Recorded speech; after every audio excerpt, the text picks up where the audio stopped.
Ms. Lola, she was a showgirl. Sorry.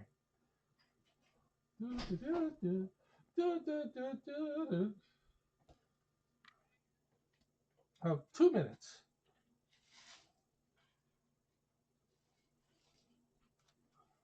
Ah, look at this cute little picture of the kitty coming out of his carrier.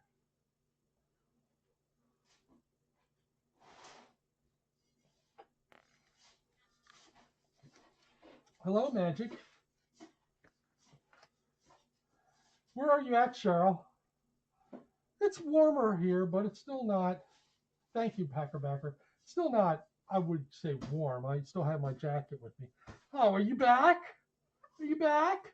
No chewing on cables. All right? No chewing on cables. Oh, okay.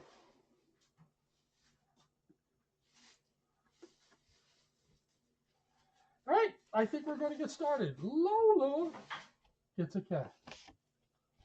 And again, watch it. What a cute little picture.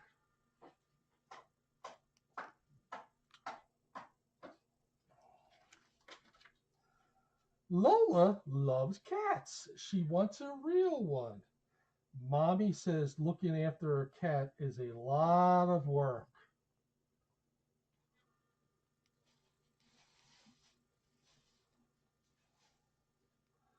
There's a little Gallant cat right there. Look at that. It looks like a Gallant cat.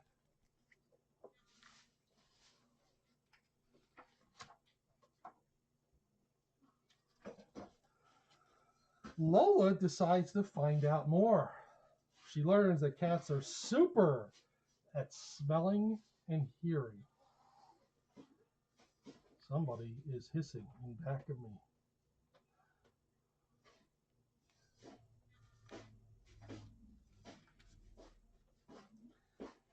Hello, Leo. It must be pretty late there. All right. Who's hissing? We interrupted. Oh, it's okay, Pawnee. You don't have to worry. They don't mean you any harm. They don't mean you any harm, Pawnee. Okay? It's okay. There you go. All right. Oh, that's right. So you're only 4 hours ahead now because we're on daylight savings time. All right. Lola reads all about how to care for cats. She pretends Dinah is a real cat and practices looking after her.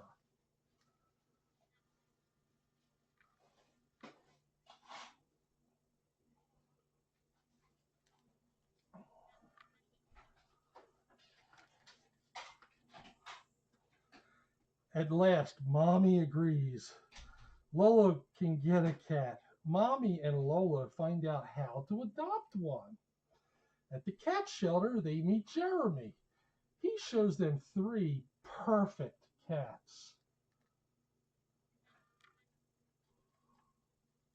Okay, so the UK also has daylight savings time. Interesting.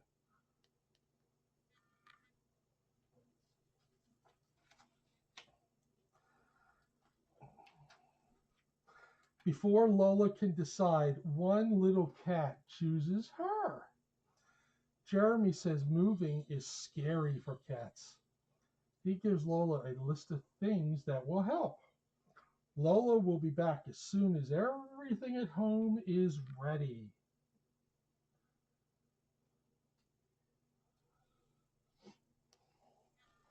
Yes, these pictures are great. All the next day, Lola and Mommy shop. What a lot of stuff for a little cat. Lola and Daddy make a special corner where the cat will settle in.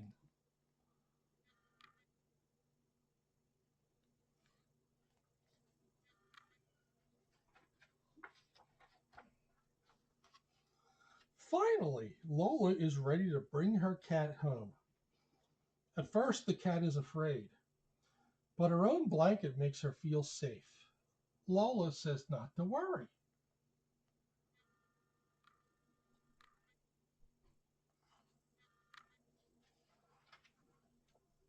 At home, the little cat stays in her carrier. After a while, she comes out and sniffs around. Lola watches. She knows her cat isn't ready to play just yet. Can you imagine a little kid just bringing home a cat and the cat's not ready to play?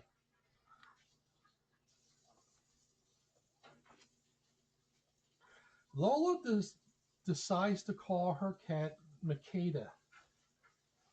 It is the name of an African queen. Isn't that nice? Let's see if anybody remembers which cat here is named an African name. That's a cat that is here now. So while I'm reading, let's see if anybody can remember which kitty here at FFRC has an African name. Lola takes excellent care of Makeda. She feeds her and gives her fresh water.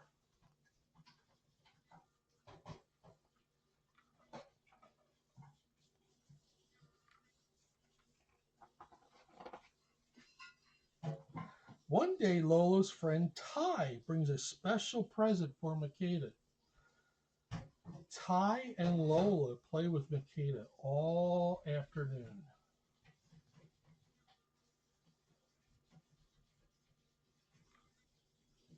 Not Kiara. Good guess.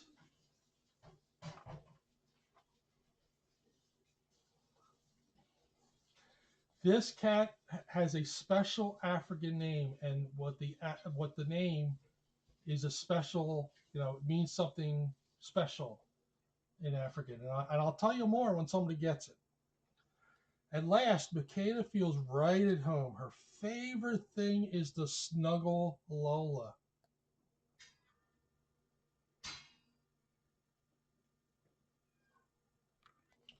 Not Asha, not Shambali.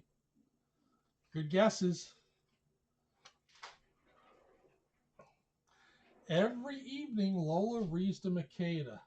Bing, bing, bing, bing. Cheryl has the right answer. It is Nyota. Nyota is African for, yes, Danielle, it is Nyota. Now, does everybody remember what Nyota is African for? And it's funny because when you type Nyota in Facebook, it always translates it.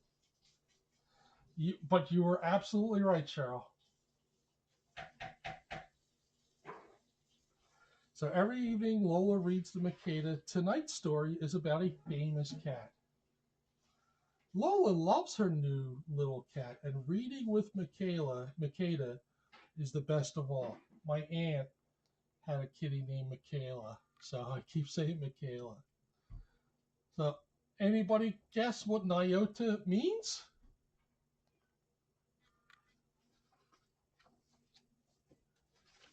So that's the end of that book. So, very, very cute little book. Some of these cat books are very cute. So, anybody venture a guess?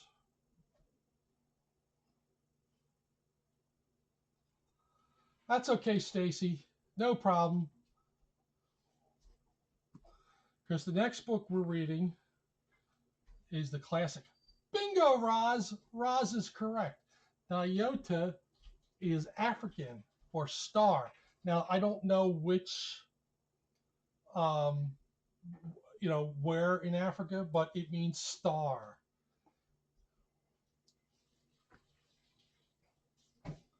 Yes. So next is Where the Wild Things Are. Yes, Kevin. Yeah. I have that book somewhere at home, and I thought they made a movie out of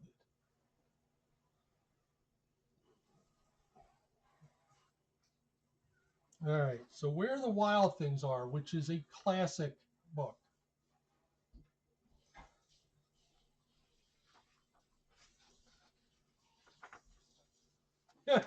Yeah, he does, Lou. He does look a little like a Saint Bernard, but a teeny weeny little Saint Bernard. The night Max wore his wolf suit and made mischief of one kind. Thank you, Brock. That was a good book. I do enjoy getting those. And another.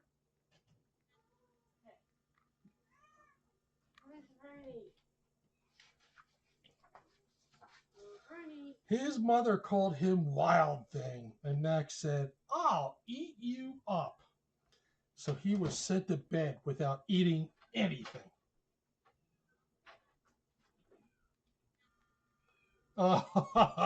Somebody must have been put to bed. I hear little teeny little protests. That very night in Max's room, a forest grew.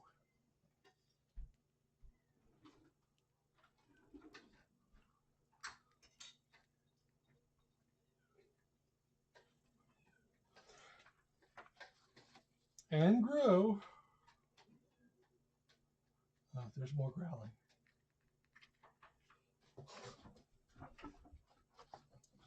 And grew until his ceiling hung with vines, and the walls became the world all around.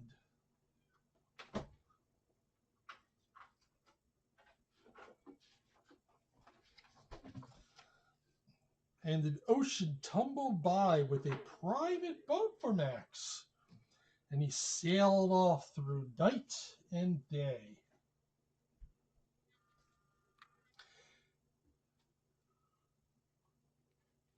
Yeah, the cats love those bananas. They are, I don't know what kind of catnip are in there, but oh my God. And they last forever. And, they get a workout from the back feet of the cat. It's funny, funny, funny. And in and out of weeks and almost over a year to where the wild things are. Do you hear them? Do you guys hear them? Yeah, little sweet little magic. And he came to the place where the wild things are. They roared their terrible roars and gnashed their terrible teeth and rolled their terrible eyes and showed their terrible claws.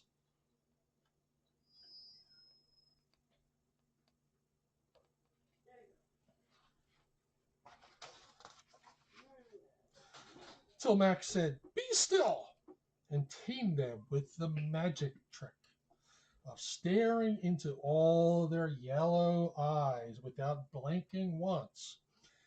And they were frightened and called him the most wild thing of all.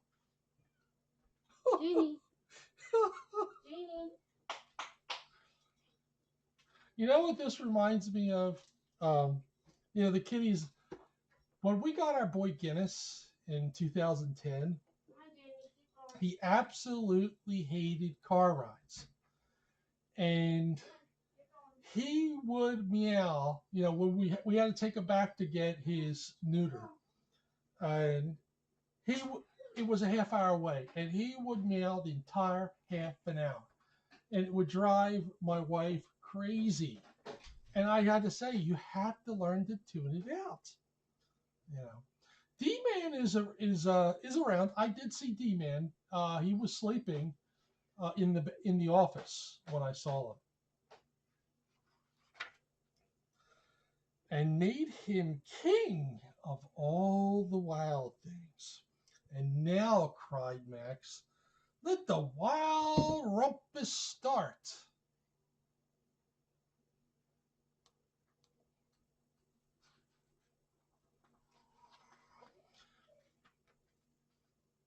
Oh, absolutely, Lou.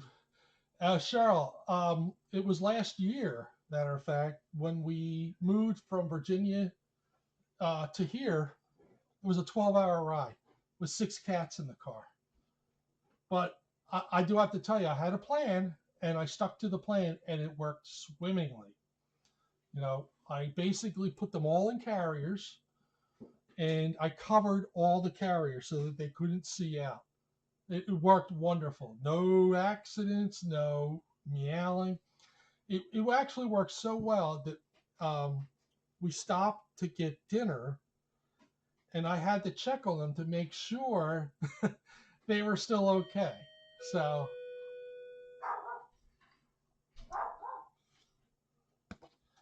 here's the here's the little soiree that they're doing.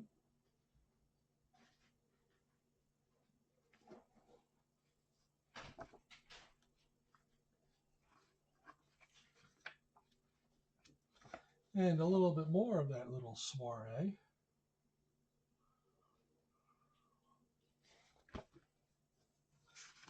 There's one more picture of the king of the wild things.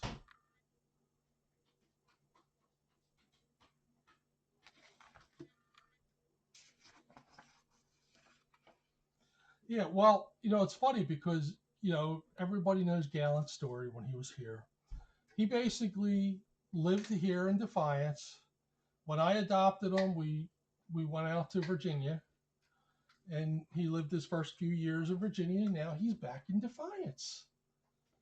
So maybe also, once things open back up, maybe I can bring Gallant a little bit more. But Gallant can't hear real well. That's the only problem. But that doesn't really stop him. So if you guys remember last year before the shutdown, I brought Gallant in for a couple hours, and it was like he never left. So now stop, Max said, and sent the wild things off to bed without their supper. And Max, the king of all wild things, was lonely and wanted to be where someone loved him best of all. Then all around from far away across the world, he smelled good things to eat. So he gave up being king of where the wild things are.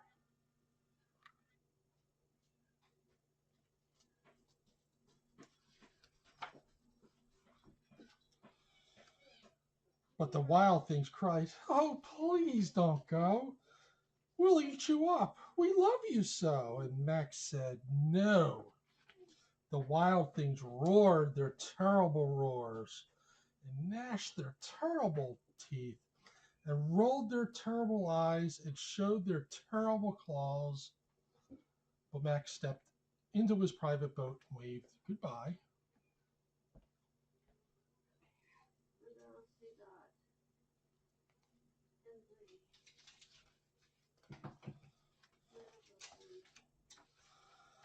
And sailed back over a year, in and out of weeks and through a day.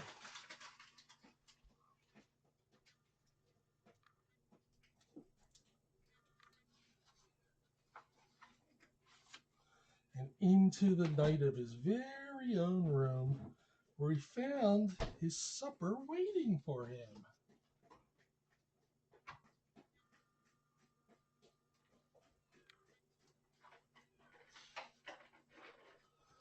Coralie is hanging on Jackie's desk. I was actually surprised to see that because she's up there. She's got no problems getting up there.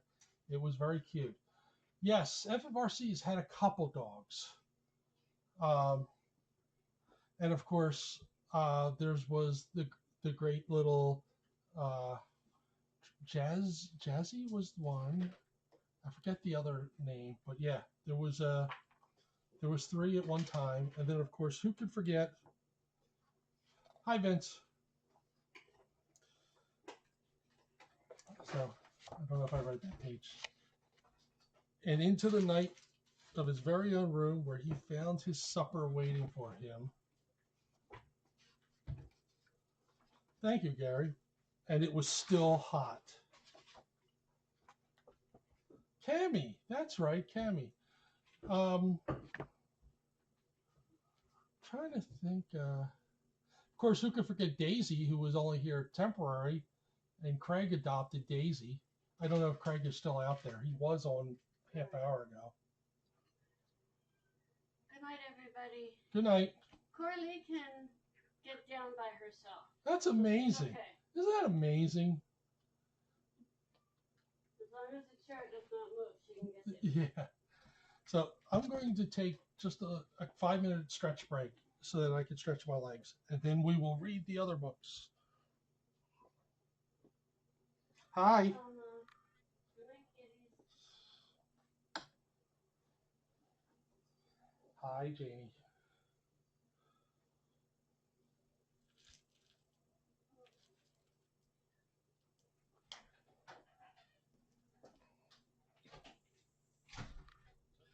Magic. Magic. Sparrow.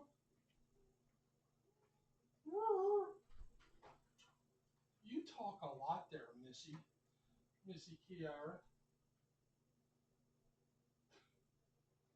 Hi. How you doing, Marilyn? How you doing, Marilyn? Hi, Magic. How's the boy? How's that boy? What's a magic boy?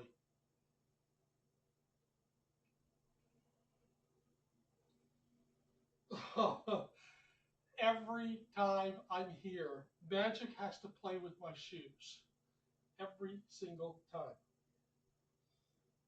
Crazy cat. Crazy, crazy, crazy. I didn't even see you there, Canby. Canby's actually sitting right here. So, all right. There's got to be another can of Diet. Oh, yes, there is. Yes, there is. You know what? I'm going to switch it up a little. I am going to drink a Diet Sunkist. Now, the two little tabby kittens are Jackie's daughters. They were, hello, Kathleen. They were FFRC cats. I just don't remember what their names are. And, you know, Jackie's sons. There you go. This and that. That's right. All right, so I'm going to drink a Diet Sunkist. Does anybody know Sunkist is the only orange soda with what in it? The only one.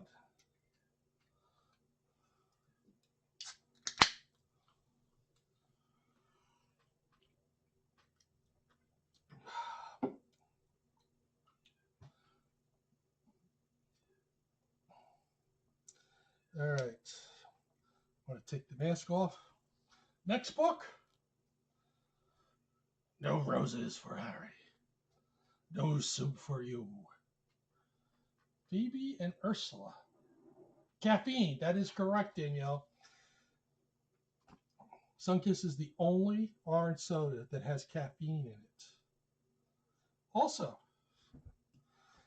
this is bad. Like, I'm a geek because I used to be a sales rep for Coca-Cola. So I know all of this stuff. I'm trying to see where it is. Yep, it's right under ester gum and right before yellow number 6.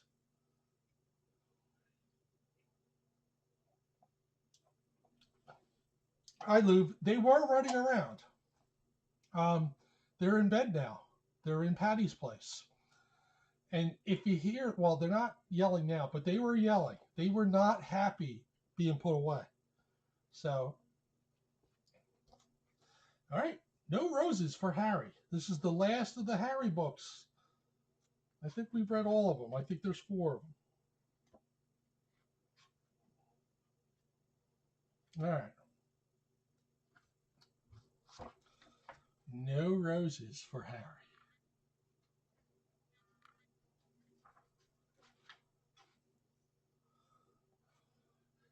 Gotta admit, though, Harry's a very cute little doggy, isn't he?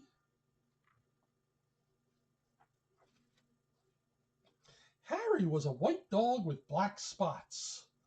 On his birthday, he got a present from Grandma. It was a woolen sweater with roses on it. Harry didn't like it the minute he saw it. He didn't like the roses.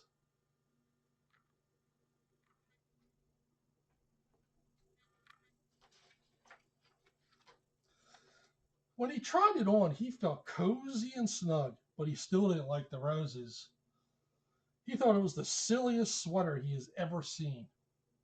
The next day, when Harry went downtown with the children, he wore his new sweater. When people saw it, they laughed. When dogs saw it, they barked. Harry made his mind up then and there to lose Grandma's present.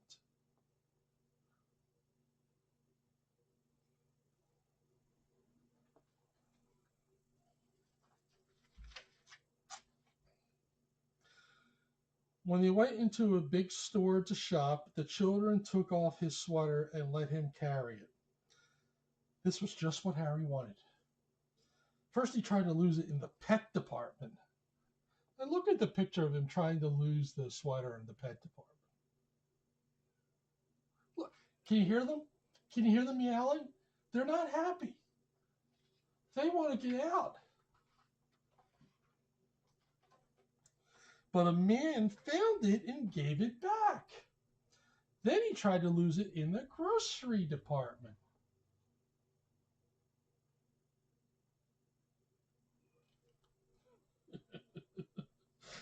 Freedom! Freedom! But a lady found it and gave it back. He tried to lose it in the flower department. He's a really determined little Harry, isn't he?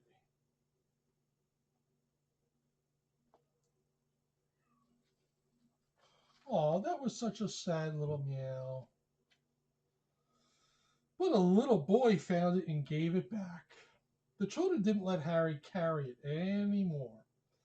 They made him wear it. As they started home, Harry was beginning to think he'd never lose it.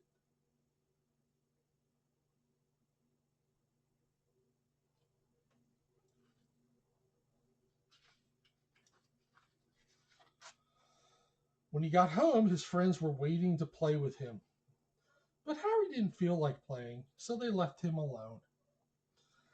As he sat wondering what to do, Harry noticed a loose stitch in his sweater. He pulled at the wool, just a little at first, then a bit more, and a little bit more. Harry didn't know it, but a bird was watching.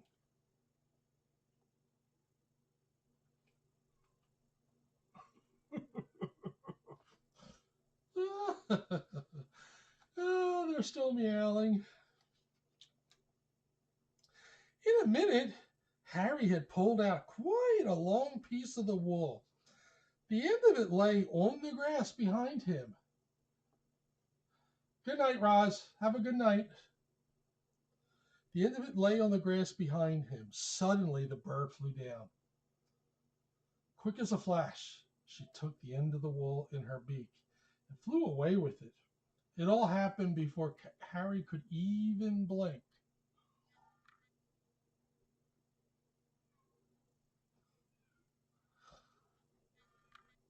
There's two of them yelling now. Two of them. The sweater began to disappear right before Harry's eyes. First one leg, then the neck, and then the other leg, and then the back. And finally, the whole thing was just one long, long piece of wool flying off into the sky. The sweater was gone. Harry could hardly believe it. He barked and jumped with joy. Then he ran out of the yard.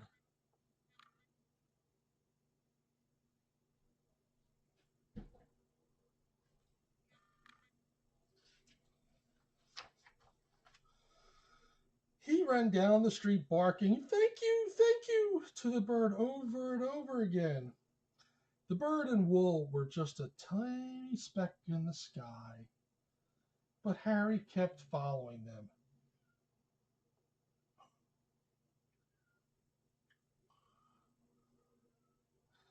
Hey, you, keep it down. Some of us are trying to read here.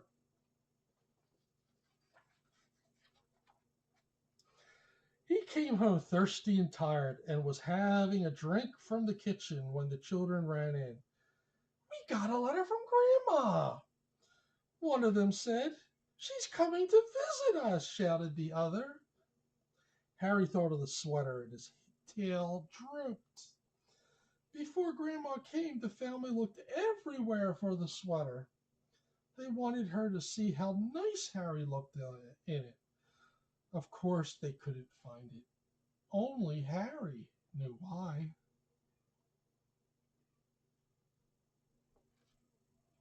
Hi, Maddie Bay. When Grandma arrived, Harry ran to her with his leash. Then he sat up and begged. All right, Harry, said Grandma. After I've had my lunch and a nap, we'll go for a walk. That afternoon, Harry and Grandma and the children started off on their walk. Harry barked happily and pulled towards the park. Hello, Maddie.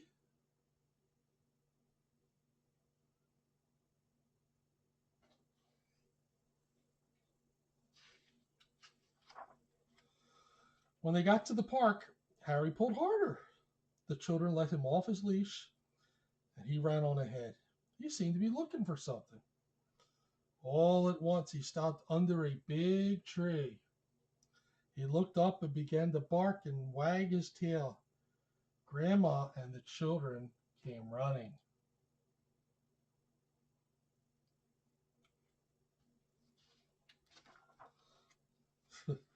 They got to the tree and looked up too. Suddenly, one of the children said, I see a nest. It's made of wool, said the other, and it's the very same color as Harry's sweater, they shouted together. It is Harry's sweater, exclaimed Grandma. Just then a bird looked out of the nest. Look, Grandma, look, shouted the children. Harry gave his sweater to a bird. I wonder how he did that, said Grandma. The bird sang, and Harry wagged his tail even harder.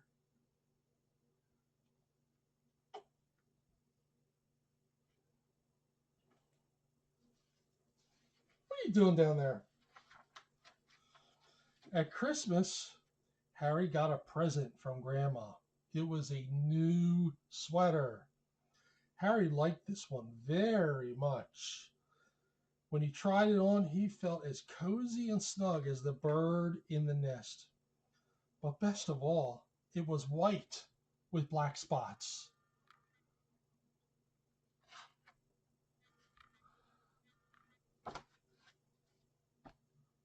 So that is no roses for Harry. What are you doing back here, huh? What are you doing? All right, the final book of the evening. And this is actually a very long book, so it's not, in a children's style, but it's kind of cool. Cat Diaries, Secret Writings of the Meow Society.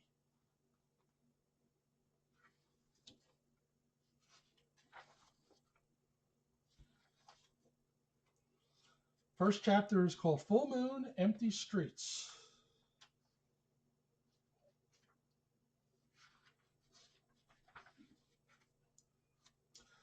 It was the third full moon of the year when cats around the world began to disappear.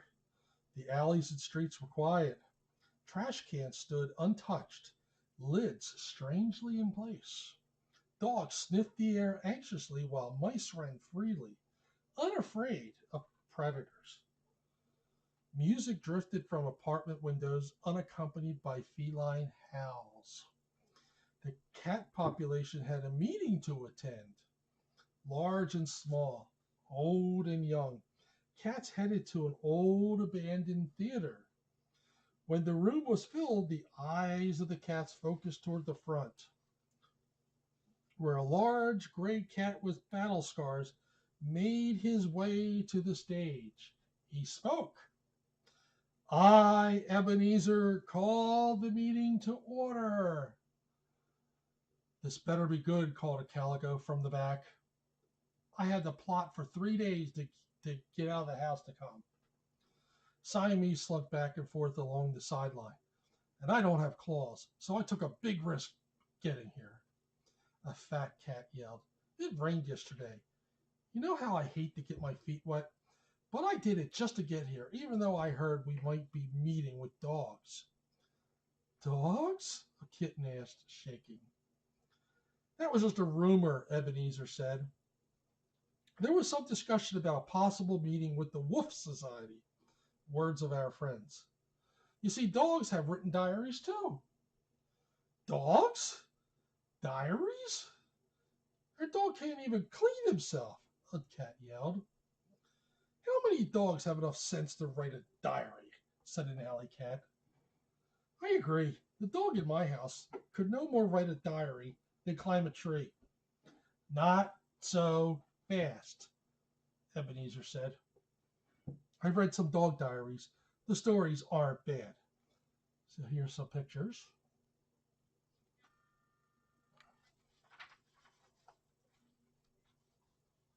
Hi. That must be one. That must be this or that. Are you this or are you that? Of course, that's not your name anymore. Yowls erupted. Ebenezer waited for the sounds to die down, then spoke. On to our business. This cat is trying to play with the clock. What are you doing, you whack job? Hey.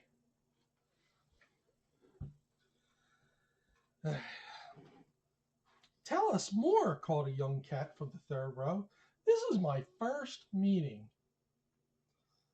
As many of you know, for some time now, we have been collecting writings by members of our feline community. We call this group Meow, which stands for Memories Expressed in Our Writing. Meows of agreement echoed throughout the room. A poll went up. Yes, Cisco. Cisco cleared his throat. Hairball, someone yelled from the back. Several cats laughed. Others coughed. Order, called Ebenezer. Cisco, go ahead. What kinds of writings will we hear tonight? There are many different tales. Not from the Manx, someone yelled. They don't have tails. Everyone laughed, except the Manxes, who hissed. Ebenezer continued. Throughout history, cats, in their own quiet way, have been writing stories, stories of our lives and the lives of others. Tonight, we will hear diaries from a gypsy cat, a pirate cat, and many more. Let's get started, called an Abyssinian. We will begin with the diary of a cat named Fuzzy, who learned that it's a delicate balance to keep the best of both worlds. Now get comfortable. Some cats curled into balls. Others tucked their front paws neatly underneath their bodies. Everyone settled into position and awaited the first reading. Fuzzy, please come forward with the reading of the first of the cat diaries. Oh, they're still meowing. It's probably because they hear me. Chapter 2. This is called Fuzzy's Two Worlds. December 15th, which is the date of my anniversary. December 15th. Today, my family bought a tree into the house. You heard right, they bought a real tree in. This is a special treat for me because I don't go out much. Some cats love out. I don't. I love in, where it's warm. When the tree first arrived, I sniffed it over and over. I sat underneath the tree while my family hung things on it. Fuzzy things, shiny things, round things, things of different shapes and sizes. My favorite is a shiny red ball.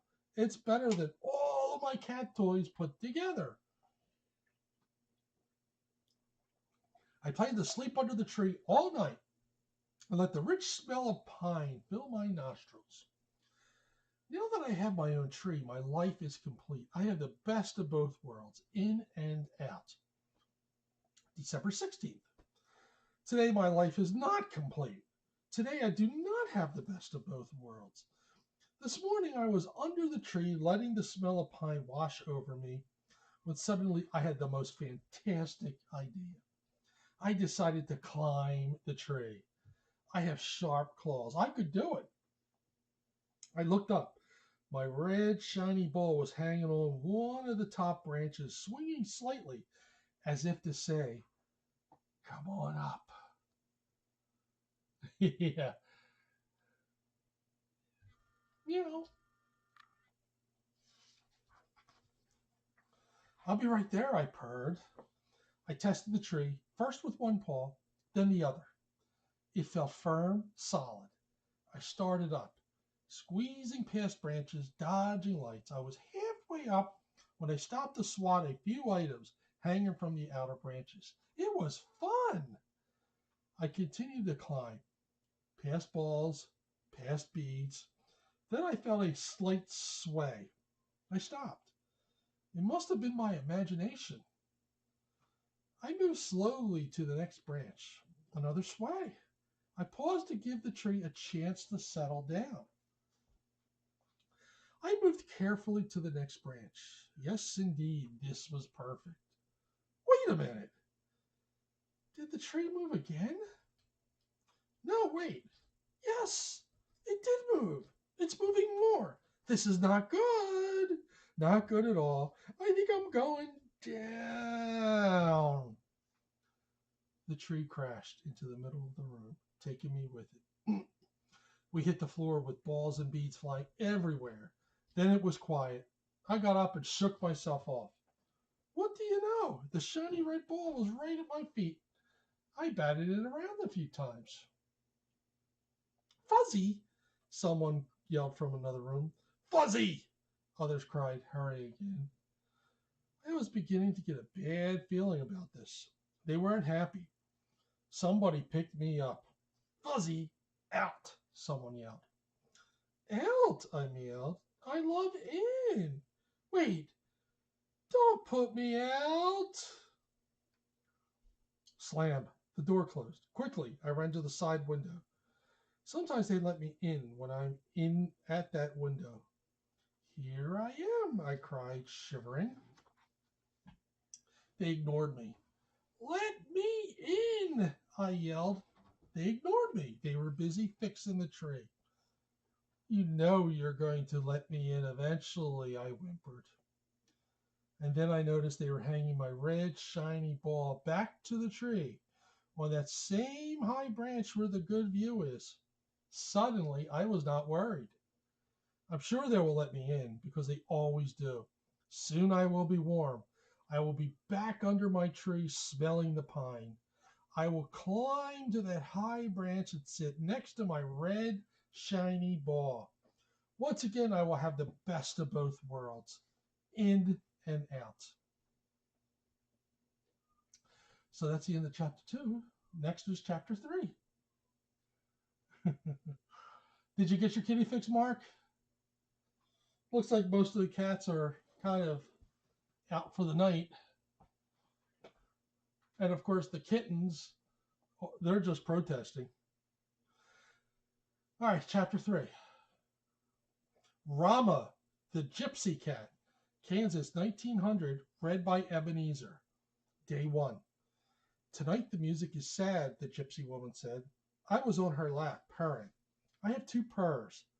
Purr 1 is a public purr. If anybody does something nice for me, I purr 1. Purr 2 is a private purr. It is a deeper, warmer for one person only.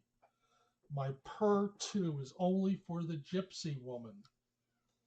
The gypsy woman hummed and stroked my ears and my golden earring. She put the earring there when I was a kitten, she said. Now you are a gypsy like me. We gypsies keep our eyes to the road ahead. That would be Zelda. That's on the countertop. That is like her place. I thought it was the gypsy woman. Maybe I'm going to stand up for her a little bit because every now and then my back hurts. Maybe she had not crossed the river with the others. She was waiting for me. I ran to the clearing. I stopped. There was one wagon. It was not the gypsy woman. A man sat by the wagon. He was singing, but it was not a gypsy song. Turalio, he sang. The song ended. There was silence. I sat in the shelter of the trees and watched. Day 4. Morning came and still no sign of the gypsy woman's wagon. The man was sleeping on his blanket. His blanket looked comfortable. I had not planned it, but I meowed. The man looked up and saw me. He beckoned me over. I went slowly. He offered me food. I ate. Then the man lay back down on his blanket. I sat down too and purred my thanks. The man rubbed my ear like the gypsy woman did, and he saw my golden earring. He said, "Me darling mother, bless her soul, had such earrings back in Ireland." I answered, "Meow." We began to talk. The man said, "Do you think you'd like to be a peddler's cat? If so, then, me darling, you're welcome to ride along." I said, "Meow." After a while, he pulled me into the crook of his arm and closed his eyes. I was full. I was warm. I was content. The man was content too. A human purr too rumbled inside his chest. I made a decision. My purr one became deeper and warmer. Now it was a purr two. The man I purred ourselves to sleep together. Day 5. The peddler's wagon pulled out of the clearing. I sat on the seat beside the man. I glanced over to my shoulder to the river and then turned my eyes to the road ahead. So that is chapter 3. All right, let's go to chapter 4. This is actually a nice little book. I'm going to take one little break and just move my legs around.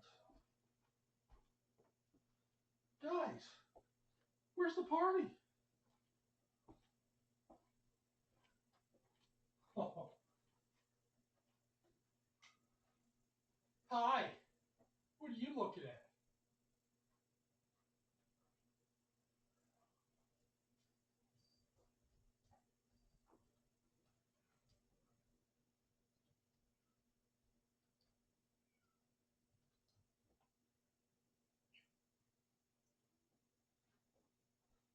Hi.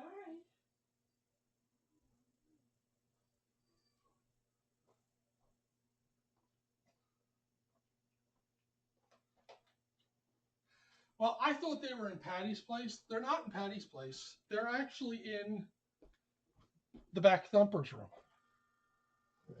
No, Brock, they're not tired. They have been meowing up a storm since they put them to bed. They do not want to go to bed.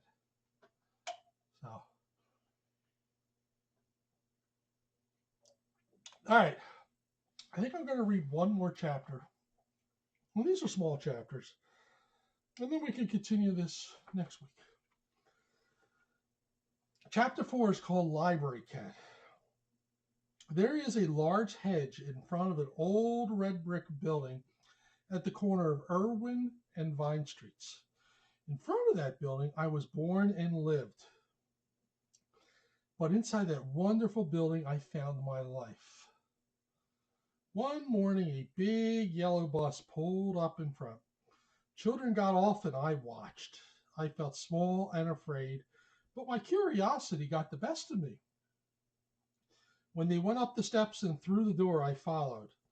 I figured out that that building was called the library. The library was an amazing place, warm and quiet.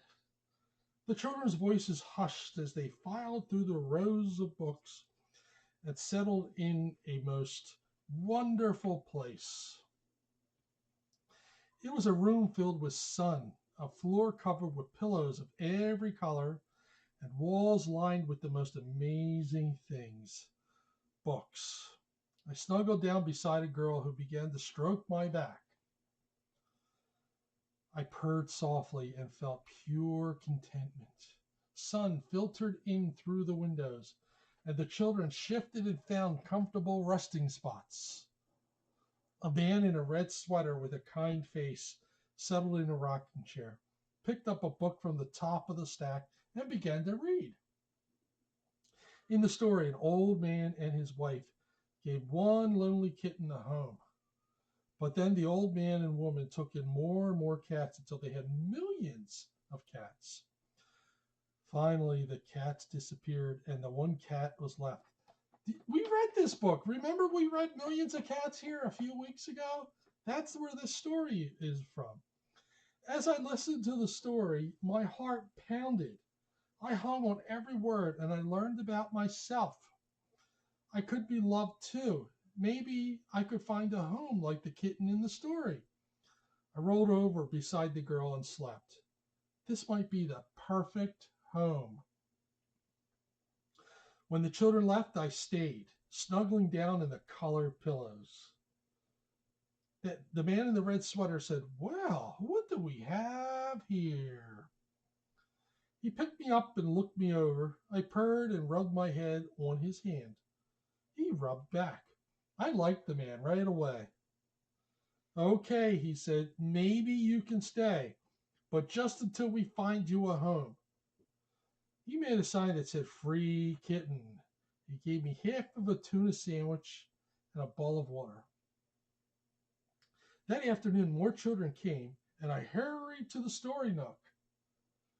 I sat by the man's feet and looked up expectantly. He read a story about an incredible journey. A cat and his companions traveled across the country having adventures.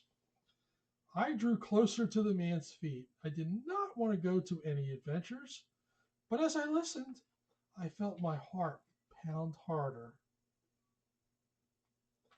And I experienced the adventures too. As I listened to their story, I learned about myself. I could be brave if I needed to. I could have adventures if I wanted to. I purred. Or maybe not. Oh, somebody is really getting into this here. Do you hear the really loud meowing? Sorry, guys, but you're in bed for the night. That night, alone in the dark library, I was afraid, but I grew brave thinking about the story. I wandered through the great rooms. It was dark, but I could find my way easily through the shelves. I explored the library. I sniffed every corner. From one room, there were scratching noises, and I hurried back to the pillows and hid. I wasn't ready for that room yet. I was happy to see the man come the next morning. I rubbed around his leg and purred. That day, more children came, and he read a story about the history of Egypt. During a battle, the Egyptian soldiers had cats to protect their bows and arrows. Without cats, the rats would come and eat the strings off the bows. The Syrian army did not have cats, so when they went to get their bows for battle, the bows had no strings, and the Egyptians won the war. Cats saved the day. I learned about history, and I learned about myself. Cats like me were smart. I learned that I could be smart. I walked taller that day. With my head up and my tail straight, I led the children to the door and let them out. "Bye-bye, library cat," one boy yelled to me, and I stood tall. As I explored that night, I crouched and leaped boldly through the dark rooms.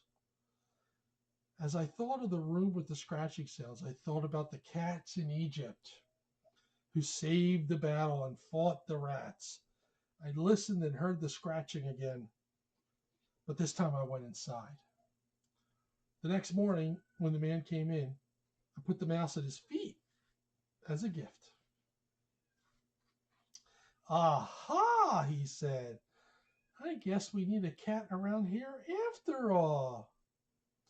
He took the sign that said free kitten and threw it away. I purred with happiness. The bus arrived, and as I snuggled down that day in the reading nook with the children, something was new. I belonged here. I listened to another story, a delightful one about a girl who went down a rabbit hole. In that story was a Cheshire cat who had a huge smile, and the smile became so big that the cat disappeared, and only the smile was left. We all know that story, huh? Yeah, we do. As I nodded off, I smiled. When I heard the story about the cat, I learned about myself. I was no longer small and scared and unsure of myself. In front of the library, I was born, but inside that wonderful building, I found my life. I was loved like the little kitten, and brave like the cat who took the journey. I was smart like the Egyptian cats, and my smile was so wide and my happiness was so big that I felt just like that Cheshire cat. So that's the next one. So this is a cute little book. So I think I'm going to end that here. So I think we will start with chapter 5 next time, and read through the rest. And I'll probably have some more books next week. Some of the books are probably going to be repeats, like Where the Wild Things Are was a repeat today. So, hey you. So I am going to get going. Have a very, very busy day tomorrow. So, thank you, Wiki Cat. Thank you, everybody, for listening to me. Have a good night, everybody.